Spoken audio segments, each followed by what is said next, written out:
జాతీయ జెండాని ఆవిష్కరించిన ఎమ్మెల్యే అశోక్ రెడ్డి ప్రకాశం జిల్లా గిద్దలూరు పట్టణంలో 78వ స్వతంత్ర దినోత్సవ వేడుకలు ఘనంగా జరిగాయి। ఈ వేడుకల్లో ముఖ్య అతిథిగా గిద్దలూరు ఎమ్మెల్యే ముత్తముల అశోక్ రెడ్డి పాల్గొన్నారు। ముందుగా గిద్దలూరు నగర పంచాయతీ కార్యాలయంలో ఎమ్మెల్యే అశోక్ రెడ్డి జెండాని ఆవిష్కరించి జెండాకి గౌరవ వందనం చేశారు। అనంతరం గిద్దలూరు ఎంఆర్ఓ కార్యాలయం ఆవరణలో నిర్వహించిన స్వతంత్ర దినోత్సవ వేడుకల్లో పాల్గొన్నారు। జెండా ఆవిష్కరించి గౌరవ వందనం చేశారు। కార్యక్రమానికి హాజరైనందుకు వచ్చిన అశోక్ రెడ్డికి అధికారులు ఘన స్వాగతం పలికారు। జెండా ఆవిష్కరణ అనంతరం ఎమ్మెల్యే అశోక్ రెడ్డి మాట్లాడుతూ ఎంతో మంది స్వతంత్ర సమరయోధుల త్యాగఫలమే మనకు స్వతంత్రం లభించిందన్నారు।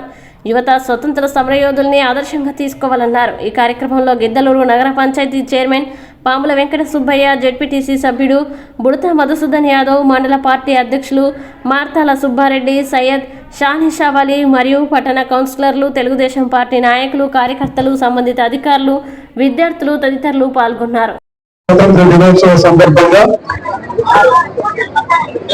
గిద్దలూరు నియోజకవర్గ ప్రజలకు, మున్సిపల్ చైర్మన్ గారైనటువంటి పాముల వెంకట సుబ్బయ్య గారికి, అలాగే కౌన్సిలర్స్ అందరికీ, కమిషనర్ గారికి, ఇక్కడికి వచ్చేసినటువంటి ప్రజా ప్రతినిధులకు, అధికారులకు, పాత్రికేయ మిత్రులకు అందరికీ కూడా 78వ స్వాతంత్ర దినోత్సవ శుభాకాంక్షలు తెలియజేస్తా ఉన్నాను। నేను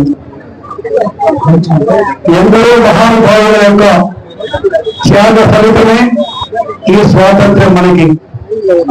ఈరోజు ఎవరైతే మనకి స్వాతంత్ర్యం కోసం పోరాడారో వారందరికీ కూడా నా యొక్క మనస్ఫూర్తిమైనటువంటి నమస్సుమాంజలి తెలియజేస్తూ, ఆ స్వాతంత్రం మనకు సాధించి పెట్టడంలో అమరులైనటువంటి వారందరికీ కూడా నా యొక్క వారికి మరొకసారి వారందరికీ కూడా ఈ సందర్భంగా వారికి కూడా నా యొక్క నమస్సుమాంజలి తెలియజేస్తా ఉన్నాను। నేను ఈరోజు మనమందరము ఇంత సంతోషంతో దేశంలో మనం నిద్రపోతున్నామంటే, బార్డర్స్ లో సైనికులుగా ఉన్నటువంటి వ్యక్తులు నిద్రాహారాలు లేకుండా, వారు కంటి మీద కొడుకు లేకుండా వారు అక్కడ పహారా కాయబట్టే ఇక్కడ మనం సంతోషంగా ఉండగలుగుతున్నాం।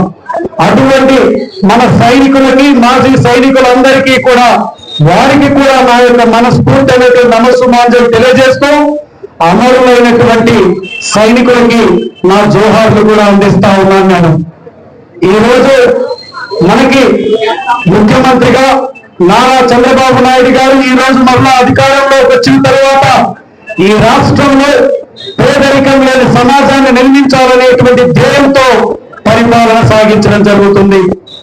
రెండవ వైపు ఈ రోజు అధికారంలోకి వచ్చిన తర్వాత గడిచినటువంటి 2 నెలల కాలంలో నిశ్శబ్దంగా ఈ రాష్ట్ర